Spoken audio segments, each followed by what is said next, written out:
Y seguimos aquí Talleres Rosato Sociedad Anónima es una empresa metalúrgica dedicada a la fabricación de la máquinas segunda y equipos jornada para que la tiene este industria desde hace Congreso más de 60 Industrial por el Consenso Nacional del Trabajo y la Producción, que venimos compartiendo y que se lleva, la verdad, mucha atención.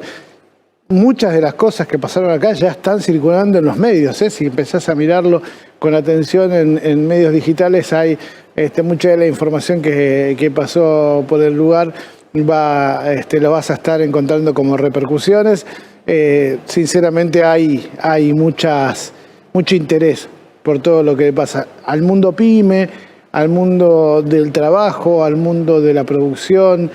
Sí, todos ellos están atentos a este primer congreso, que es un lugar donde vamos a seguir recorriendo las distintas miradas. En este caso, volvemos a la mirada del Estado, una mirada estratégica, y para eso le damos la bienvenida a Martín Pollera. Él es subsecretario de Políticas para el Desarrollo con Equidad Regional, esta subsecretaría dependiente del Ministerio del Interior. Martín, ¿cómo estás? Bienvenido al Congreso.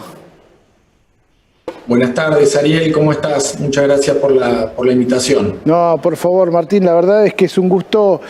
poder charlar hoy con vos y justamente empezar a mirar cómo es, ¿no? la lógica de mirar un país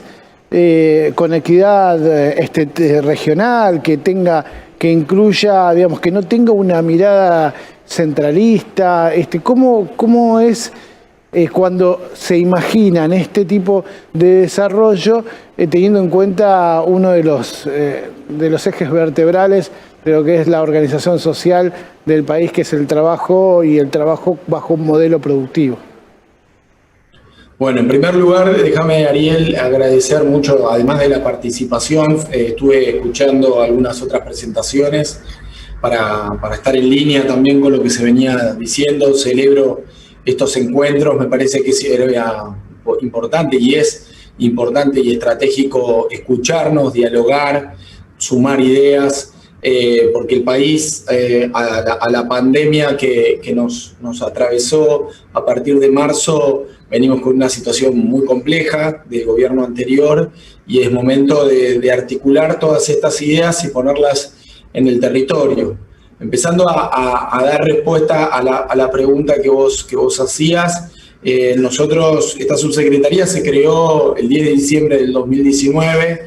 por una mirada estratégica del presidente de la Nación, de Alberto Fernández, y también del ministro Guado de Pedro, que ya desde la campaña venían planteando la necesidad de tener un país más equilibrado, un país más federal, más justo, y que para poder alcanzarlo, para poder ir resolviendo o al menos atenuando esas asimetrías territoriales que se dan en todo el territorio nacional, en términos productivos, fiscales, sociales, demográficos, era necesario primero escuchar a las provincias, ¿no? Muchas veces cuando se piensa un plan federal parece que las ideas deben salir de la Casa Rosada o de los organismos o de los ministerios nacionales, y para nosotros era importante poder alinear los incentivos y los objetivos estratégicos del gobierno nacional, que bien lo planteaste vos, tienen que ver con la generación de empleo, con la agregación de valor en origen, con la posibilidad de exportar, de ser más competitivo, pero también alinearlo con lo que están pensando cada una de las 24 provincias o 23 provincias y la ciudad de Buenos Aires en términos de sus propios objetivos estratégicos. ¿Cuáles son los sectores que buscan apuntalar? Nosotros tenemos varias provincias de nuestro país que tienen exclusión poblacional, digamos, que tienen estructuras productivas que no están diversificadas lo suficiente, ni tienen el nivel de industrialización suficiente, y que eso genera migraciones poblacionales que le decimos forzadas en sentido de que hay muchos jóvenes y muchas jóvenes que deciden venir a la capital federal o al área metropolitana a buscar oportunidades de trabajo, encuentran en sus territorios, y son capacidades que se pierden en los territorios de origen, que si nosotros tenemos una política más integral, una visión federal más integral, y somos capaces de desarrollar esas herramientas, podríamos tener estructuras productivas en esos territorios de expulsión poblacional, más industrializados, y evitar esa migración que genera también cuellos de botella, no solamente en los territorios que de alguna manera ven ese decrecimiento migratorio, sino en las áreas metropolitanas, que uno ve congestión vehicular, congestión ambiental, problemas de infraestructura, problemas de déficit habitacional, o sea, se generan un conjunto de problemas que quedaron muy visibilizados con la pandemia, en donde una primera etapa de la pandemia ha demostrado que cuando estaba solamente el problema circunscripto al área metropolitana, en un área geográfica menor, en términos de lo que es el territorio nacional, más del 80% de la producción estaba paralizada. Digo, me parece que la pandemia también ha dado esos resultados, pero que también tenemos objetivos estructurales que tienen que ver con un país al cual cayó por lo menos 3 veces en crisis de deuda importantes que han no solamente generado situaciones de default, sino crisis de deuda que han provocado crisis cambiarias que se tradujeron en aumento de precios, en caídas de los ingresos reales, en caída del consumo y consecuentemente de la producción y la muerte y el desmembramiento del tejido productivo y del mercado laboral. Y eso que cae en pocos meses o en al menos un año y medio, después cuesta mucho reconstruirlo. Nosotros en estos 34 años que tenemos, digamos, de democracia, por ahí un poquitito más, 37, hemos tenido un país con crecimiento bajo, volátil, con inflación muy marcada en distintos procesos del tiempo, en distintos momentos del tiempo, y donde se ha profundizado la dificultad de crear, se ha dificultado la posibilidad de crear trabajo genuino, trabajo de calidad, y tenemos más de 5 millones de puestos informales. Y cada vez que eso ha ocurrido en los gobiernos, como bien se planteó, que han apuntado o han apostado a la especulación financiera. Lo que han dejado los 12 años del gobierno de Néstor y de Cristina ha sido un avance donde el Producto Bruto Industrial se ha multiplicado por 2, donde se han creado más de 5 millones de puestos de trabajo y donde aparecieron, por supuesto, obstáculos del crecimiento, como cuando uno sube la escalera, sube muchos pisos al mismo tiempo, uno encuentra esa fatiga, pero bueno, son los problemas de ir creciendo. En 4 años del gobierno de Macri se volvió a un decrecimiento del Producto Bruto Industrial y eso ha impactado en todo el territorio, no solamente en el conurbano, donde vemos los mayores niveles de desempleo, particularmente del empleo joven, de las personas que tienen entre 14 y 29 años, y si uno hace una lupa aún más grande, encuentra que ese desempleo se da en mayor medida en las mujeres. Entonces, tenemos una crisis heredada como bien planteábamos, hasta diciembre de 2019, que había que enfrentar situaciones incluso donde a nosotros nos toca hablar y dialogar con los gobernadores y las gobernadoras, los ministros y ministras de Economía, en donde del primer día vinieron a plantear una agenda de finanzas flacas, en donde el gobierno nacional tuvo que asistirlo, tuvo que ir a un nuevo consenso fiscal, y a ese escenario tuvimos que atenderlo desplegando un conjunto de herramientas en el marco de la pandemia. Por suerte, en este 2020 hemos logrado hacer una renegociación exitosa de la deuda, que ha traído resultados que no solamente se van a ver en el corto plazo, sino en el mediano y largo plazo, porque cada peso o cada dólar que hoy lo quitamos, digamos, del destino seguro que era ir a pagarle a los acreedores, puede ser volcado al mercado interno, y que también ha traído tranquilidad a las provincias y a los municipios que, por supuesto, cuando nos tocó hacernos cargo del gobierno ya estaban en una crisis importante, y desplegar un conjunto de medidas. En lo que tiene que ver con lo que viene en el 2021, encontramos una agenda más de mediano y largo plazo también. Por supuesto que la pandemia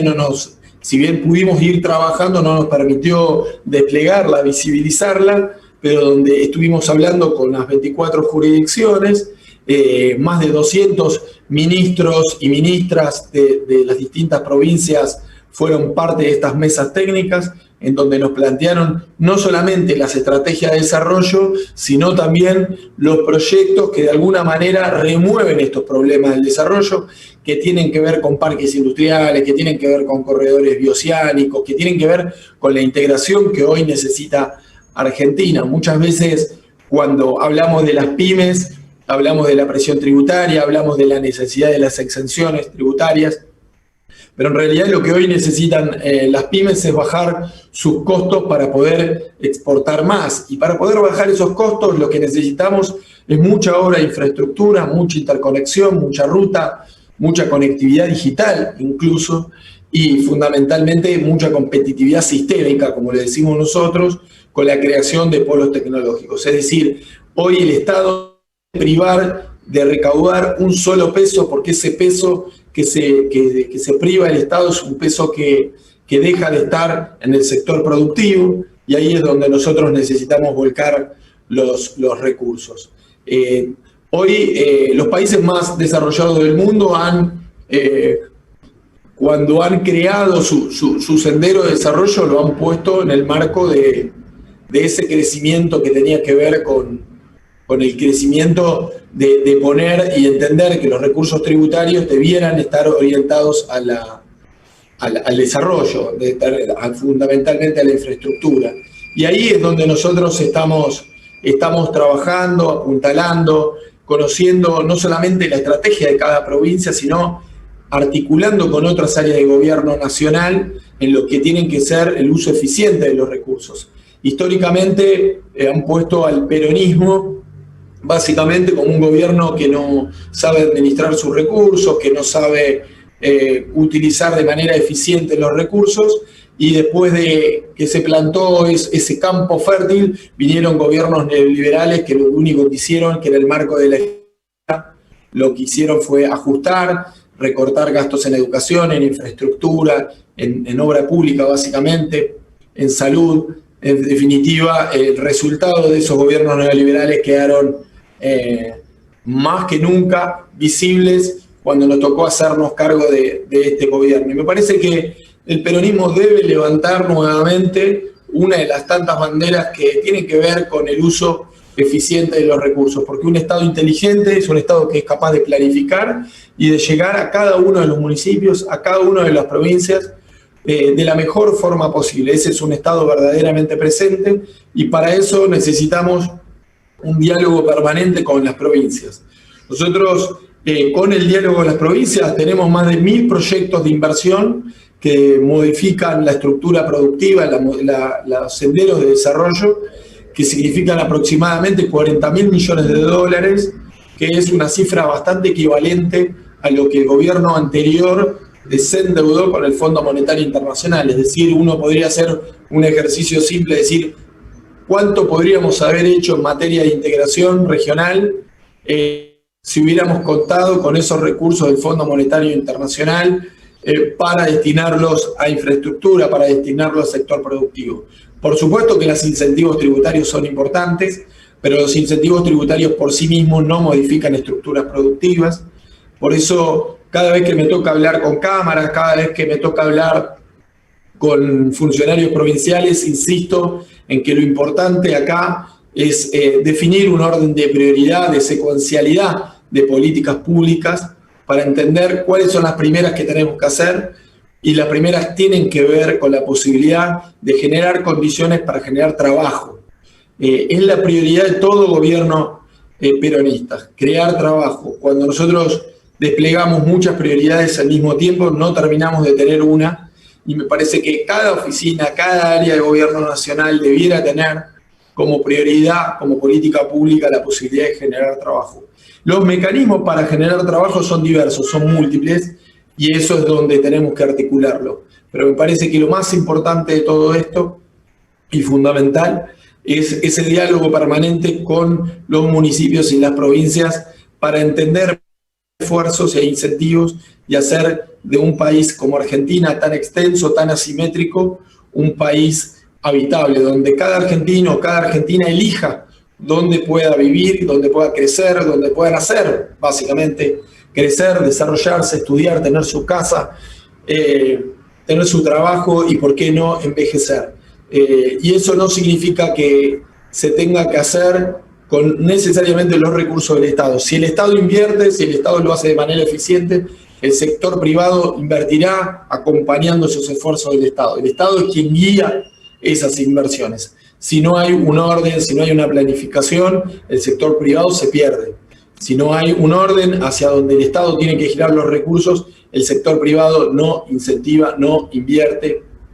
Y fundamentalmente, para que haya inversión privada no es que tiene que necesariamente bajar la presión tributaria, sino que hay que dejar un país en marcha, hay que dejar un país de pie, un país que tenga gobernabilidad. Y si hay gobernabilidad, hay inclusión social, hay demanda y hay producción, la iniciativa privada automáticamente aparece como apareció durante los 12 años de Néstor y de Cristina. Así que me parece que hay una agenda muy nutrida con los gobernadores y con las gobernadoras, con los municipios, así que ahí estamos trabajando con esa agenda.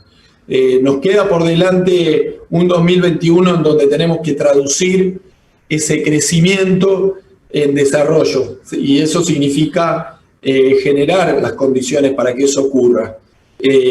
Fundamentalmente, para que eso ocurra, el Estado tiene que ir ordenando esas decisiones de inversión. Los primeros indicadores del tercer trimestre de este 2020 van mostrando en esos indicadores líderes que la recuperación comienza a darse, y bueno, hay que darle estabilidad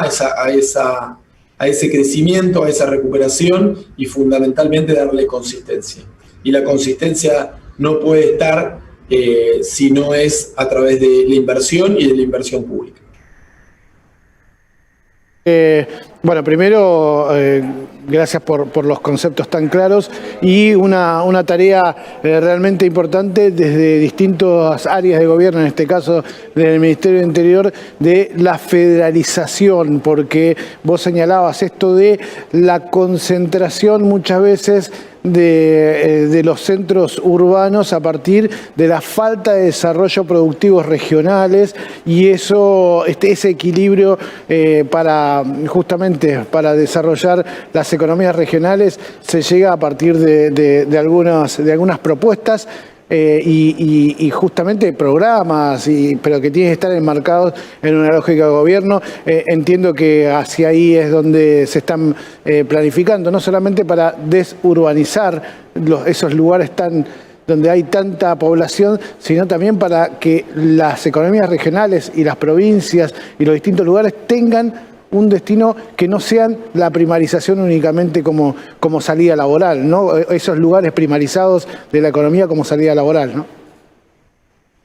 Totalmente de acuerdo, Ariel. Vos pensás que hay provincias que tienen más del 70% de su producto bruto concentrado en una o dos actividades, que son justamente actividades que no necesariamente son intensivas en el uso de mano de obra, y por lo cual termina siendo el Estado provincial el gran generador de puestos de trabajo, con salarios, por supuesto, porque tampoco tiene un espacio productivo del cual recaudar y tener mayores recursos para pagar mejores salarios. Entonces termina siendo un círculo vicioso entre el huevo y la gallina, en donde, por un lado, necesitamos desarrollar esa matriz productiva, pero desarrollar esa matriz productiva significa que más personas tengan la posibilidad de trabajar en esos territorios, y al mismo tiempo debe haber infraestructura básica para que esas personas puedan tener una casa, tengan agua potable, tengan recursos vitales, digamos, ¿no? Servicios vitales que tienen que ver con el gas, con la electricidad, con el agua, con la conexión digital. Es decir, uno puede apuntalar el equilibrio federal a partir de la generación de oportunidades de trabajo, pero eso no va en desmedro, digamos, de desalentar las inversiones en infraestructura básica urbana, todo lo que tiene que ver con el NEA, con el NOA. Hay una demanda muy fuerte de lo que es la infraestructura básica, a diferencia, por ejemplo, del centro y la Patagonia, que tienen más demandas que, si se quiere, que ver con mayor conectividad o bien con infraestructura productiva. O sea, en todo el territorio nacional nosotros necesitamos aproximadamente, como mínimo, un 3% del Producto Bruto para sostener la infraestructura que tenemos. Hoy hemos duplicado con el presupuesto 2021 los niveles que teníamos en el año anterior, pero aún así todavía nos falta muchísimo. China, por ejemplo, está invirtiendo casi 14 puntos del Producto Bruto en infraestructura, con una mirada muy planificada de hacia dónde tiene que ir la inversión, en qué tiene que ir la inversión, y sobre eso se monta el sector privado. Nosotros, una planificación que venimos desarrollando con cada una de las áreas del gobierno nacional, en particular con obras públicas, pero que no es posible llevarlas adelante si nosotros no estamos en diálogo permanente con las provincias, ¿no? Las provincias tienen sus desafíos, sus sueños, y nosotros lo único que tenemos que hacer es salir a cumplir esos desafíos y esos sueños de las provincias en la medida que no colisionen con los sueños y los desafíos de las provincias vecinas y con los desafíos y objetivos que tiene el gobierno nacional. En ese ida y vuelta permanente con las provincias y con los municipios estamos trabajando, que estamos todos muy entusiasmados y esperamos resultados concretos a partir del año que viene, pero ya este año han existido resultados contundentes en materia de infraestructura sanitaria, por ejemplo, que recuerdo cuando mostraban que en China habían hecho un hospital en 10 días y trabajaban tanto la autoestima. Bueno, nosotros hicimos 12 en 60 días, ¿no? Y nadie, no quedó en la tapa de los diarios. Y me parece que de eso también tiene que ver nuestros encuentros, de creer que somos capaces de llevar adelante este tipo de medidas, de que somos capaces de hacerlo, y que la pandemia, más allá del dolor que significa la pérdida de tantos argentinos y argentinas por la muerte y por las dificultades que tuvimos, muchos que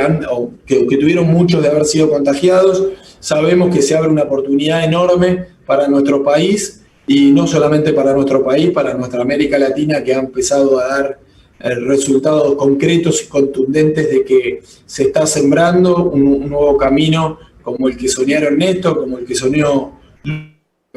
Evo, como el que soñó Chávez.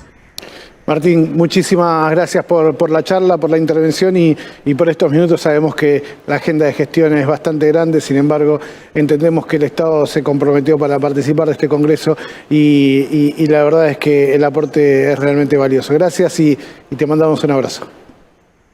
Un abrazo para ustedes, Ariel, y muchas gracias por la invitación. Hasta luego. Ahí estaba entonces Martín Pollera, subsecretario de Políticas para el Desarrollo con Equidad Regional del Ministerio del Interior de la Nación.